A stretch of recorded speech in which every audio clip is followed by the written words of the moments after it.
A reading from Cleric Class Details, D&D Beyond. Arms and eyes upraised towards the sun, and a prayer on his lips. An elf begins to glow with an inner light that spills out to heal his battle-worn companions. Chanting a song of glory, a dwarf swings his axe in wide swathes to cut through the ranks of orcs arrayed against him, shouting praise to the gods with every foe's fall. Calming down a curse upon the forces of an undead, a human lifts her holy symbol as light pours from it to drive back the zombies crowding in on her companions. Clerics are intermediaries between the mortal world and the distant planes of the gods. As varied as the gods they serve, clerics strive to embody the handiwork of the deities. No ordinary priest, a cleric is imbued with divine magic. Healers and warriors. Divine magic, as the name suggests, is the power of the gods, flowing from them into the world. Clerics are conduits for that power, manifesting it as miraculous effects. The gods don't grant this power to everyone who seeks it, but only to those chosen to fulfill a high calling. Harnessing divine magic doesn't rely on study or training. A cleric might learn formulaic prayers and ancient rites, but the ability to cast cleric spells relies on devotion and an intuitive sense of a deity's wishes. Clerics combine the helpful magic of healing and inspiring their allies with spells that harm and hinder foes.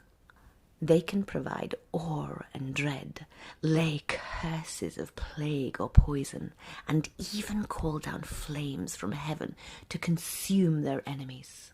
For those evildoers who will benefit most from a mace to the head, clerics depend on their combat training to let them wade into melee with the powers of the gods on their side. Divine agents. Not every acolyte or officiant at a temple or shrine is a cleric. Some priests are called to a simple life of temple service, carrying out their God's will through prayer and sacrifice, not by magic and strength of the arms.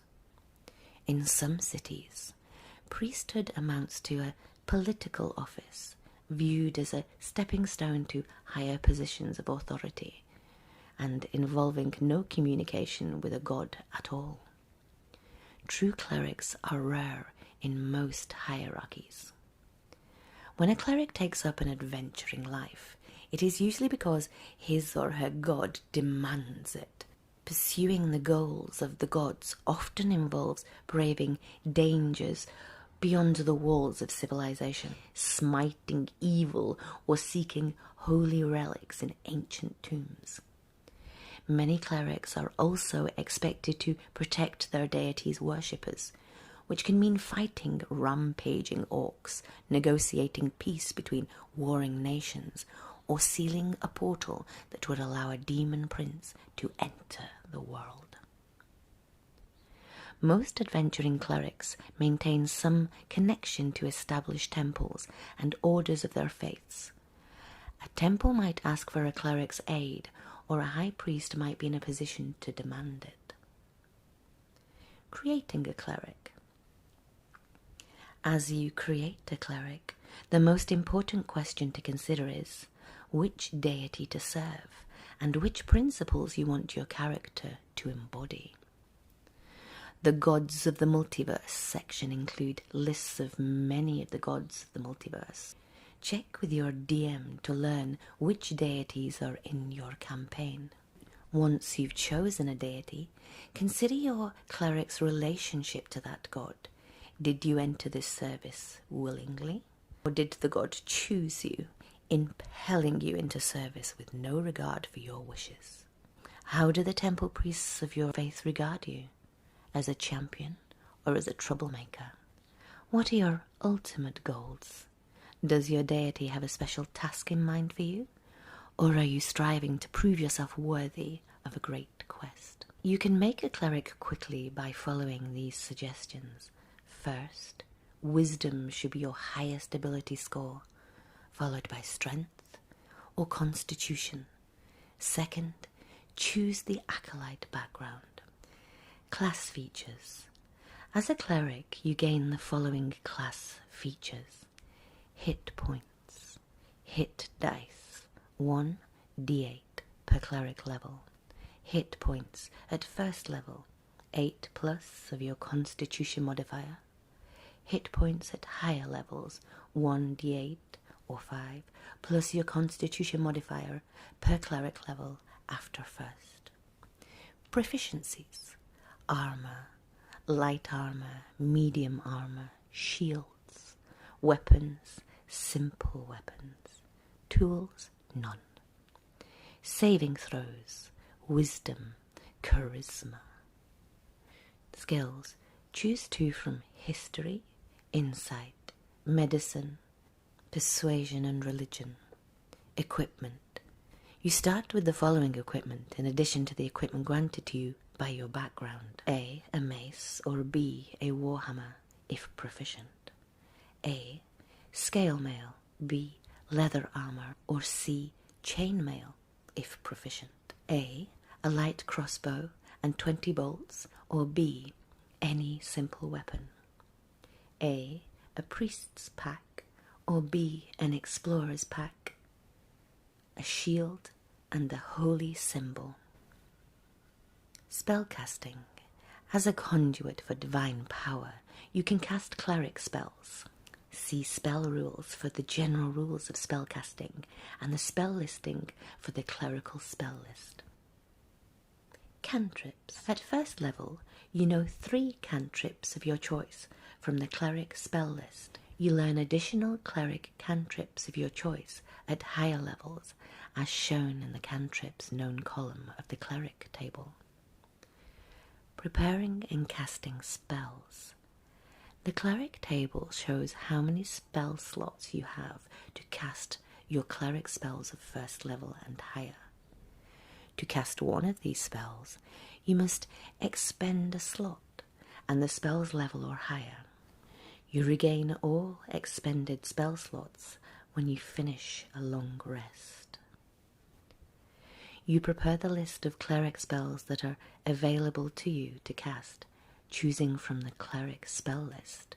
When you do so, choose a number of cleric spells equal to your wisdom modifier plus your cleric level, minimum of 1 spell. The spells must be of a level for which you have the spell slots. For example, if you are a 3rd level cleric, you have 4 first level and 2 second level spell slots. With a wisdom of 16, your list of prepared spells can include 6 spells of 1st or 2nd level, in any combination. If you prepare the 1st level spell, Cure Wounds, you can cast it using a 1st level or 2nd level slot. Casting the spells doesn't remove it from your list of prepared spells. You can change your list of prepared spells when you finish a long rest. Preparing a new list of cleric spells requires time spent in prayer and meditation. At least 1 minute per spell level for each spell on your list. Spellcasting ability. Wisdom is your spellcasting ability for your cleric spells. The power of your spells comes from your devotion to your deity. You use your wisdom whenever a cleric spell refers to your spellcasting ability. In addition, you use your wisdom modifier when setting the saving throw DC for a cleric spell you cast and when making an attack roll with one. Spell save DC equals 8 plus your proficiency bonus plus your wisdom modifier. Spell attack modifier equals your proficiency bonus plus your wisdom modifier. Ritual casting. You can cast a cleric spell as a ritual if that spell has the ritual tag and you have the spell prepared. Spell casting focus. You can use a holy symbol, see adventuring gear section, as a spellcasting focus for your cleric spells. Divine Domain. Choose one domain related to your deity: knowledge, life, light, nature, tempest, trickery, or war. The life domain is detailed at the end of the class description and provides examples of gods associated with it. See the Player Handbook for details on the domains. Your choice grants you domain spells and other features when you choose it at first level. It also grants you additional ways to use Channel Divinity when you gain that feature at second level, and additional benefits at 6th, 8th, and 17th level. Domain spells.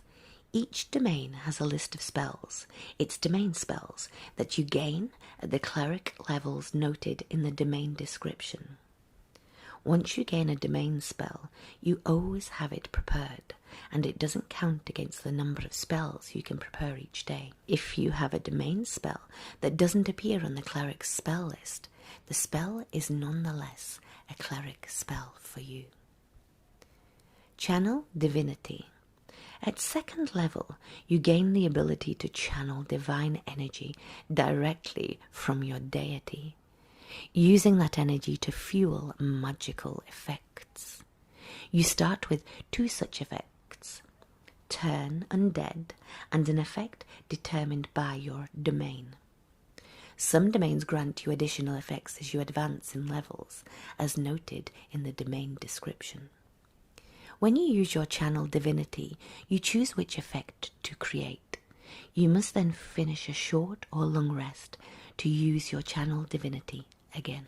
Some Channel Divinity effects require saving throws.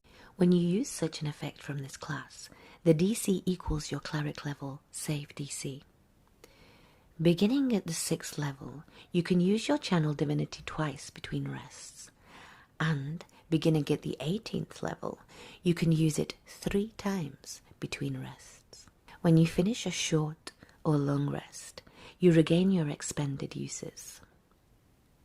Channel Divinity, Turn Undead. As an action, you present your holy symbol and speak a prayer censoring the undead. Each undead that can see or hear you within 30 feet of you must make a wisdom saving throw. If the creature fails its saving throw, it is turned for 1 minute, or until it takes any damage. A turned creature must spend its turns trying to move as far away from you as it can. It can willingly move into a space within 30 feet of you. It also can't take reactions. For its action, it can only use the dash action or try to escape from an effect that prevents it from moving. If there's nowhere to move, the creature can use the dodge action. Ability Score Improvement. When you reach 4th level, and again at 8th, 12th, 16th, and 19th level, you can increase 1 ability score of your choice by 2, or you can increase 2 ability scores of your choice by 1. As normal, you can increase an ability score above 20 using this feature. Using the optional feats rule, you can forego taking the feature to take a feat of your choice instead. Destroys undead. Starting at 5th level, when an undead fails its saving throw against your turn undead feature, the creature is instantly destroyed if its challenge rating is at or below a certain threshold, as shown in the Destroy Undead table. Divine Intervention. Beginning at 10th level, you can call on your deity to intervene on your behalf when your need is great. Imploring your deity's aid requires you to use your action, describe the assistance you seek, and roll percentile dice.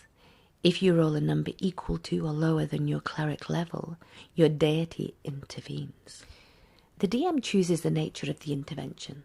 The effect of any cleric spell or cleric domain spell would be appropriate. If your deity intervenes, you can't use this feature again for 7 days. Otherwise, you can't use it again after you finish a long rest. At 20th level, your call for intervention succeeds automatically. No roll required. Divine domains. In a pantheon, every deity has influence over different aspects of mortal life and civilization, called a deity's domain. All domains over which a deity has influence are called the deity's portfolio. For example, the portfolio of the Greek god Apollo includes the domains of knowledge, life, and light. As a cleric, you choose one aspect of your deity's portfolio to emphasize, and you are granted powers related to that domain. Your choice might correspond to a particular sect dedicated to your deity. Apollo, for example, could be worshipped in one region as radiant, Apollo emphasizing his influence over the light domain, and in a different place, Apollo healing, emphasizing his association with the life domain. Alternatively, your choice of domain could simply be a matter of personal preference, the aspect of the deity that appeals to you most. Each domain's description gives you examples of deities that have influence over that domain. Gods are included from the worlds of the Forgotten Realms, Greyhawk, Dragonlance, and Eberron campaign settings, as well as from the Celtic, Greek, Norse, and Egyptian pantheons of antiquity. Life domain. The life domain forces the vibrant positive energies, one of the fundamental forces of the universe that sustains all life. The gods of life promote vitality and health through healing the sick and wounded, caring for those in need, and driving away the forces of death and undeath. Almost any non-evil deity can claim influence over this domain, particularly agricultural deities. Sun gods, gods of healing or endurance, and gods of home and community. Bonus proficiency. When you choose this domain at first level, you gain proficiency with heavy armor. Disciple of life. Also starting at first level, your healing spells are more effective whenever you use a spell of first level or higher to restore hit points to a creature. The creature regains additional hit points equal to 2 plus the spell's level. Channel Divinity, preserve life. Starting at second level, you can use your Channel Divinity to help the badly injured.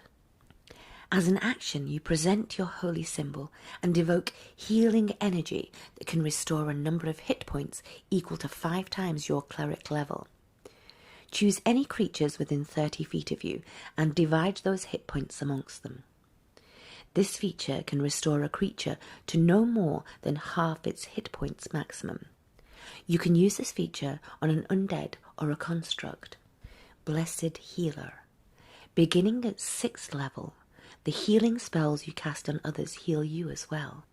When you cast a spell of first level or higher that restores hit points to a creature other than you regain hit points equal to 2 plus the spell's level. Divine Strike. At 8th level, you gain the ability to infuse your weapon strikes with divine energy. Once on each of your turns, when you hit a creature with a weapon attack, you can cause the attack to deal an extra 1d8 radiant damage to the target. When you reach 14th level, the extra damage increases to 2d8. Supreme Healing. Starting at 17th level, when you would normally roll 1 or more dice to restore hit points with a spell, you instead use the higher number possible for each die. For example, instead of restoring 2d6 hit points to a creature, you restore 12. Thanks for watching.